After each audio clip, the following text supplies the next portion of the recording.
I've noticed something interesting about society and culture. Everything risky requires a license. So learning to drive, owning a gun, getting married. There's a certain... That's true in everything risky except technology. For some reason, there's no standard syllabus. There's no basic course. They just sort of give you your computer and then kick you out of the nest. You're supposed to learn this stuff how? Just by osmosis. Nobody ever sits down and tells you this is how it works. So today, I'm going to tell you 10 things that you thought everybody knew, but it turns out they don't. All right, first of all, on the web, when you're on the web and you want to scroll down, don't pick up the mouse and use the scroll bar. That's a terrible waste of time. Do that only if you're paid by the hour. Instead, hit the space bar. The space bar scrolls down one page. Hold down the shift key to scroll back up again. So space bar to scroll down one page works in every browser on every kind of computer. Also on the web, when you're filling in one of these forms, like your addresses, I assume you know that you can hit the tab key to jump from box to box to box. But what about the pop-up menu where you put in your state? Don't open the pop-up menu. That's a terrible waste of calories. Type the first letter of your state over and over and over. So if you want Connecticut, go CCC. If you want Texas, go TT. And you jump right to that thing without even opening the pop-up menu. Also on the web, when the text is too small, what you do is hold down the control key and hit plus, plus, plus. You make the text larger with each tap. It works on every computer, every web browser, or minus, minus, minus to get smaller again. If you're on the Mac, it might be command instead.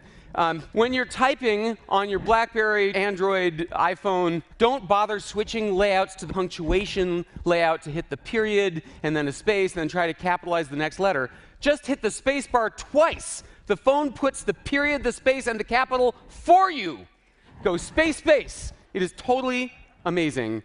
Also, when it comes to cell phones, on all phones, if you want to redial somebody that you've dialed before, all you have to do is hit the call button, and it puts the last phone number into the box for you.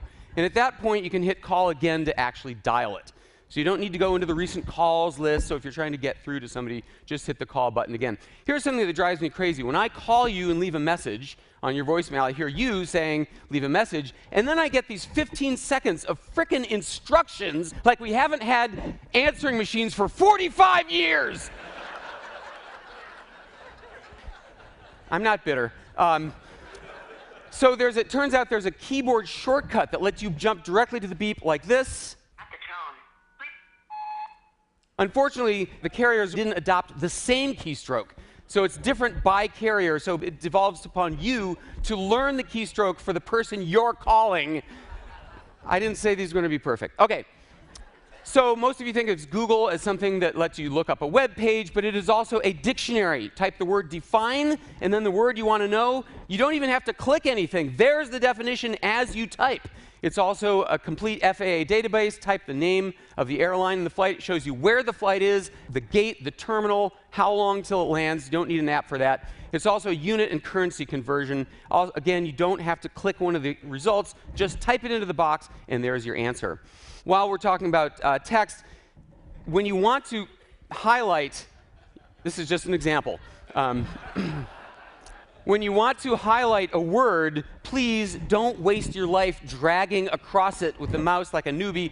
Double-click the word. Watch 200, I go double-click. It neatly selects just that word. Also, don't delete what you've highlighted. You can just type over it. This is in every program.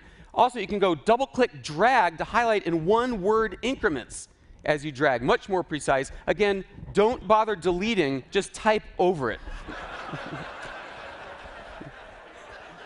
Shutter lag is the time between you're pressing the shutter button and the moment the camera actually snaps. It's extremely frustrating on any camera under $1,000.